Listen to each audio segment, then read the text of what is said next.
The Carter household on Peachwood Lane in Atlanta was a place of warmth, even when the world outside felt cold. Aisha Carter, a 32-year-old single mother, filled their small two-bedroom apartment with the aroma of baked cornbread and the sound of gospel music on Sunday mornings. Her son, Malik, was 8, a wiry boy with deep brown skin, a gap-toothed smile, and eyes that seemed to see more than most. He loved puzzles, crosswords, jigsaws, anything that challenged him to find the missing piece. But lately, the puzzle he couldn't solve was why his mother's laughter had faded. Aisha had worked as a customer service supervisor at Brightstar Solutions, a call center in downtown Atlanta, for 6 years. She was good at her job, great, even. Her team hit every target, and her manager, Mr. Randall Pierce, often praised her in staff meetings. But last spring, things changed. Aisha had reported a co-worker, Derek, for harassing a female colleague, citing a hostile work environment. She followed protocol, documented everything, and expected the company to act. Instead, Derek was promoted, and Aisha was sidelined. Meetings she once led were reassigned. Her shifts were cut. By June, she was fired, the termination letter citing performance issues. Aisha knew it was retaliation, but proving it felt impossible. The weeks that followed were heavy. Aisha picked up shifts at a local diner, but the pay barely covered rent. She stopped singing in the kitchen, her eyes rimmed with worry. Malik noticed. He'd sit at the dining table, his math homework forgotten, watching her sort through bills. One night, he found her at the table, head in her hands, a stack of papers beside her. "Mama, what's wrong?" he asked, his voice soft but steady. Aisha forced a smile. "Just grown-up stuff, baby. Don't worry." But Malik did worry. He saw the letters from Brightstar, the ones she'd tried to hide. He overheard her on the phone with a lawyer who said a wrongful termination case was tough without hard evidence. Malik didn't know what wrongful termination meant, but he knew his mother wasn't a quitter. She taught him to stand up for what was right, like when she helped his friend's mom get a bus pass or volunteered at the community center. If she was fighting, he wanted to fight too. One afternoon, while Aisha was at the diner, Malik pulled out her laptop. He typed wrongful termination into the search bar, scrolling through articles and videos. Words like retaliation, discrimination, and evidence popped up. He grabbed his spiral notebook, the one he used for school projects, and started writing. "Mama reported something bad. They fired her for it. That's not fair." He found a video about employment law, pausing it to jot down phrases, Title VII, protected activity, adverse action.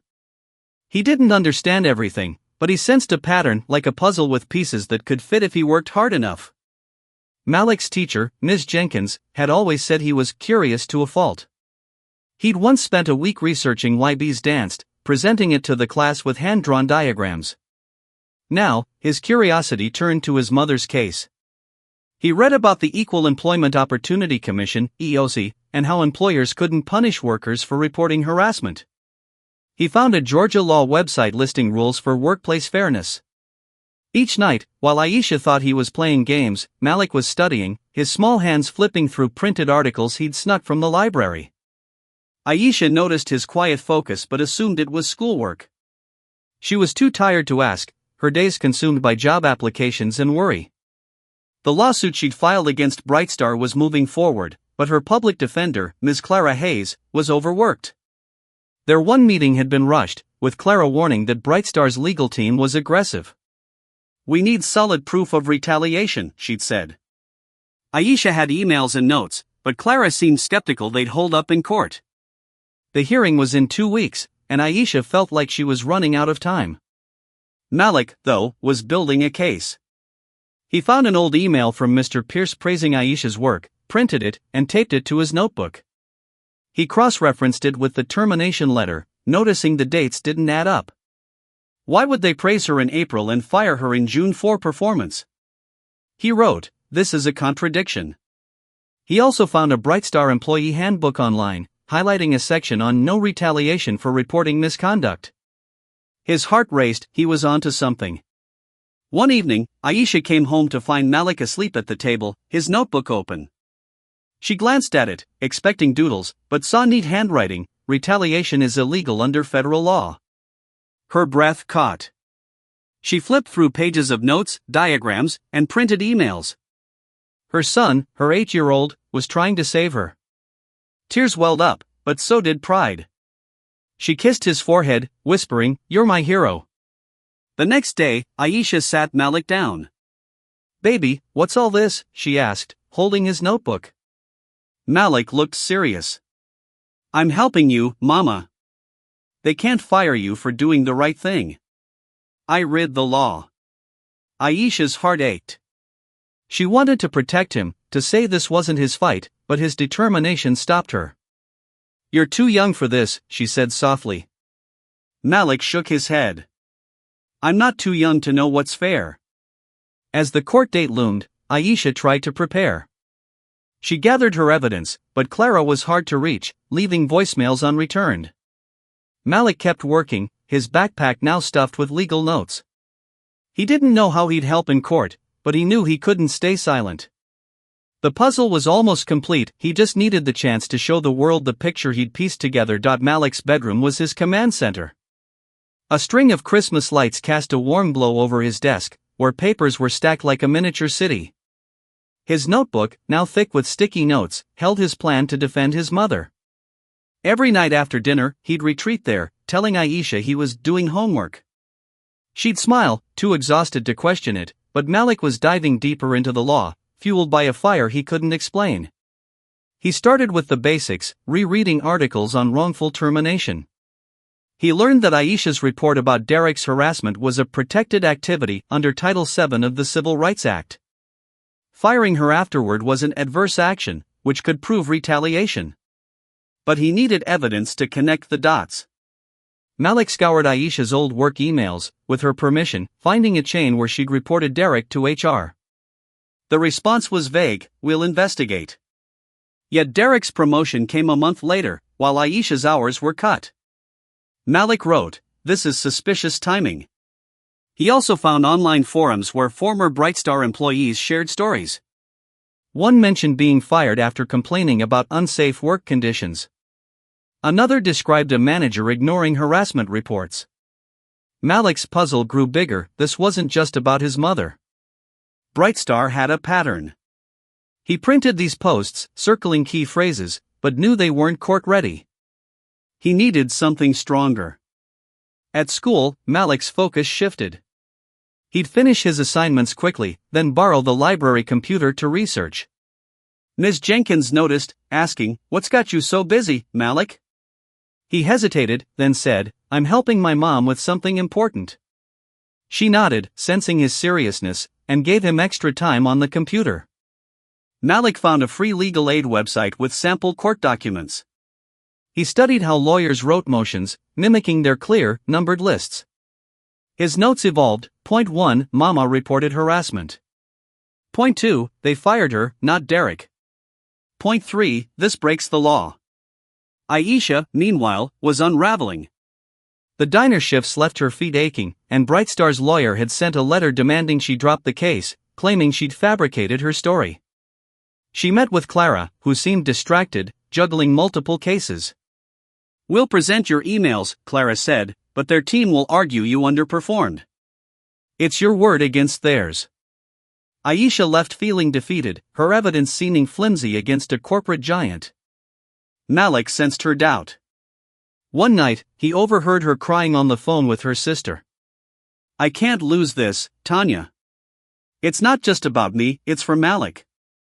He clenched his fists, vowing to make the judge see the truth. He started practicing his argument, standing in front of his mirror, holding his notebook like a shield. "Your Honor, my mom did her job. They punished her for speaking up." "That's not right." His voice grew steadier each time. He also dug into Brightstar's public records, finding their website boasted about employee fairness. Yet their handbook, which he'd found online, promised no retaliation for reporting issues. Malik highlighted the contradiction, writing, "They say one thing but do another." He taped this to his wall, next to a photo of him and Aisha at a church picnic, both smiling. That picture reminded him why he couldn't give up. The weekend before the hearing, Malik asked Aisha to sit with him. I want to show you something, he said, spreading his notes across the table.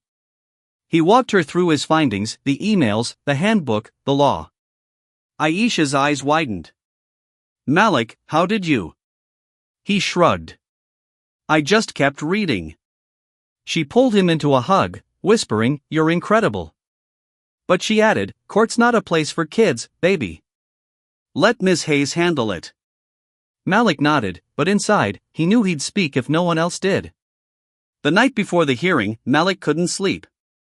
He sat by his window, staring at the Atlanta skyline, its lights like stars he could almost touch. He thought about his mom, who'd worked double shifts to buy him sneakers, who'd taught him to pray when things got hard. He thought about the judge, a stranger who'd decide their future. And he thought about the puzzle, his puzzle. He'd found the pieces, now he had to show the world the picture. Aisha was up early, dressing in a gray skirt and blouse she'd ironed twice. Malik wore his best clothes, a navy button-up and khakis, his backpack heavy with notes. They took the bus downtown, the city waking around them. Aisha held his hand, her grip tight, but Malik's mind was racing, rehearsing his words. He didn't know if he'd get to speak, but he was ready. At the courthouse, the air was thick with tension. People waited in lines, clutching folders, whispering prayers. Courtroom 3A was half full, its benches worn but warm. Malik sat beside Aisha, scanning for Clara.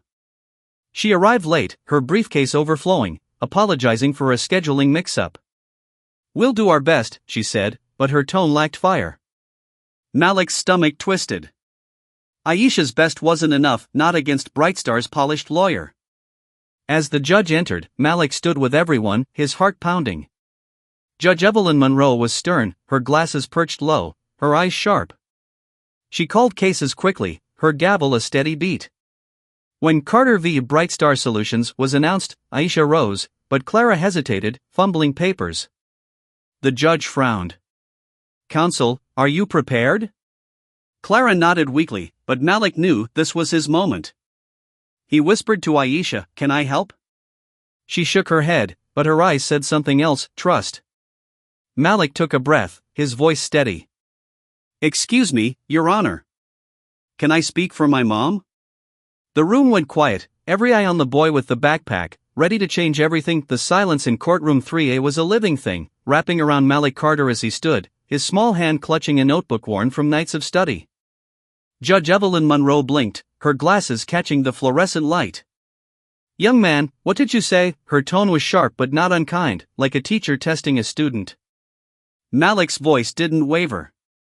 I'd like to speak up for my mom, please, Your Honor. I know what happened, and I've got proof. A ripple of whispers spread through the room. Brightstar's lawyer, Mr. Victor Hensley, a man with slicked-back hair and a tailored suit, raised an eyebrow, glancing at his client, Mr. Pierce, who smirked. Aisha Carter gripped her son's shoulder, her eyes wide with pride but in fear. Clara, their public defender, froze, her briefcase still open. Judge Monroe leaned forward. This is highly unusual, son. You're, how old? 8, ma'am, Malik said, standing taller, his backpack still slung over one shoulder. But I've studied the law. My mom's didn't do anything wrong. The judge's lips twitched, almost a smile. She glanced at Aisha. Is this what you want, Ms. Carter?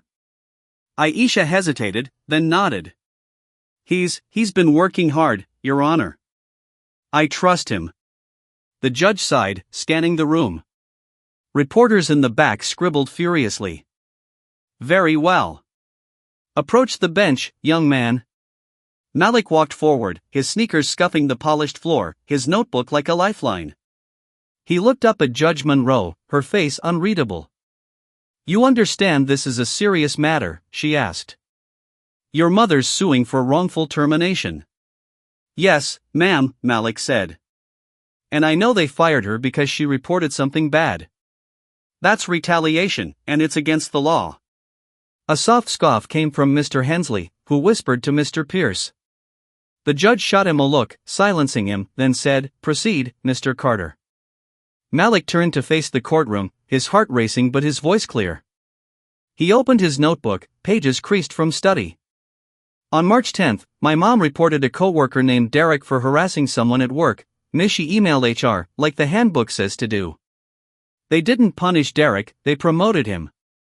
Then they started cutting her, my mom's hours. By June, they fired her, saying it was bad at her job. But that wasn't true. He held up a printed email, his hands steady. This is from her boss, Mr. Pierce, on April 12. It says, Aisha, great job leading the team. 2 weeks later, they cut her shifts. Then they said she was underperforming. That's a contradiction. The courtroom shifted, chairs creaked, people leaning in. Mr. Hensley scribbled notes, his smirk gone.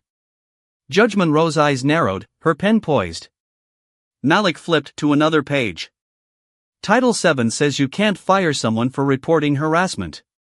It's called a protected activity. Firing her was retaliation. He paused, glanced at Aisha, who nodded slightly, tears in her eyes. My mom followed the rules. Bright Stars didn't. Their handbook says no retaliation, but they lied. Mr. Hensley stood, adjusting his tie. Your Honor, this is irregular. The boys not counsel. We request a continuance to address this. The judge raised a hand. Overruled. The child is testifying with his mother's permission. Continue, Mr. Carter. Malik took a deep breath. I also found something else. Other workers got fired after complaining, too. I found stories online, but I know that's not evidence yet. But it shows they do this to people. He held up the Bright Star handbook. They say they're fair, but they're not. A gasp rippled from the gallery. Aisha's sister, Tanya, sitting in the back, clutched her hands, whispering, Go, Malik. Judge Monroe leaned in, her voice softer now. Mr. Carter, you're making serious claims. Do you have anything else to show us? Malik nodded, pulling out a timeline he'd drawn, dates neatly marked. This shows when my mom reported the harassment, when they cut her hours, and when they fired her. It's too fast to be fair. They didn't even investigate her complaint. Mr. Hensley stood again, his voice tight. Your Honor, this is speculation. Ms. Carter's performance issues were documented. We have metrics. He slid a folder across the table. Malik glanced at it, then said, Can I ask a question, Your Honor? The room froze. The judge nodded, intrigued. Malik looked at Mr. Hensley. If my mom was so bad at her job, why didn't they warn her before she reported Derek? Why did they wait? A murmur rose from the gallery. Mr. Hensley's face tightened, but he said, She received verbal warnings. Malik shook his head, holding up another email. This says her team hit every goal in May. That's after the so-called warnings. The judge's pen stopped moving. She looked at Mr. Hensley, her expression unreadable. Counsel, I'd like to see those warning records. Mr. Hensley hesitated, then nodded at his team, who scrambled to find documents. Aisha squeezed Malik's arm, her heart pounding. Clara, finally finding her voice, added, Your Honor, we have Ms. Carter's performance reviews, all positive, until the harassment report. Malik stepped back, his voice steady. My mom works hard. She taught me to tell the truth. Bright Star's hiding something, and it's not fair. The courtroom was silent now, every eye on the boy who'd turned a hearing into a reckoning. Judge Monroe sat back, her glasses off now, her face thoughtful. Mr. Carter, you've given us a lot to consider. Ms. Hayes, anything to add? Clara stood, her voice stronger. Yes, Your Honor. We believe the evidence supports Malik's argument. Bright Star retaliated against Ms. Carter for her protected activity. The judge nodded, then turned to Malik. Young man, you've shown remarkable preparation. Step back, but stay seated. We're going to hear from the plaintiff now. Malik returned to Aisha's side, his heart soaring. Aisha whispered, I'm so proud of you. As Aisha took the stand, her voice steady, Malik's puzzle felt complete. He'd shown the world the picture: a mother wronged, a system challenged, a boy who wouldn't stay silent. But the fight wasn't over, and the twist was coming would change more than just their lives. The resolution came not with a single gavel but with a ripple that reached far beyond courtroom 3A. Judge Evelyn Monroe's ruling, delivered 2 weeks after Malik's testimony, was clear: Aisha Carter's termination was retaliatory, violating Title VII. Brightstar Solutions was ordered to reinstate her with back pay and issue a public apology. But Malik's stand had done more. It sparked a pattern investigation into Brightstar's practices, changing lives across Atlanta. The courtroom had been packed for the verdict, reporters spilling into the gallery. When the judge praised Malik's extraordinary insight, the room erupted in applause. Aisha hugged him so tightly he giggled, his backpack still on. "We did it, Mama," he whispered. She nodded, tears streaming. "You did it, baby." The aftermath was a whirlwind. News outlets ran headlines: 8-year-old legal genius saves mom's job. Malik's story went viral, with families across the country sending letters of support. A local law firm offered Aisha pro bono help to negotiate a better position at a new company, not Brightstar, where she decided not to return to. She took a role training employees on workplace rights, her voice now amplified. Malik's evidence, especially the timeline and handbook contradictions, prompted the EEOC investigation into Brightstar. Former employees came forward, their stories mirroring Aisha's. By March 2026, the company faced a class action lawsuit, compensating dozens of workers. Malik's puzzle had revealed a bigger picture: a system that silenced the vulnerable, undone by a boy's courage. At home, Malik was still a kid, playing soccer and bickering over chores. But he'd changed. He started a school justice club at school, teaching classmates to research and speak up. Ms. Jenkins mentored him, nominating him for a youth award. Aisha, now thriving, framed his notebook, hanging it beside their picnic photo. "My lawyer," she'd tease. Malik would grin, gap-toothed. One evening, as Atlanta's skyline glowed, Malik sat by his window, sketching a new puzzle: a city where every kid could fight for fairness. He didn't know how, but he'd try. His stand had lit a spark, proving one voice, even a small one, could change the world.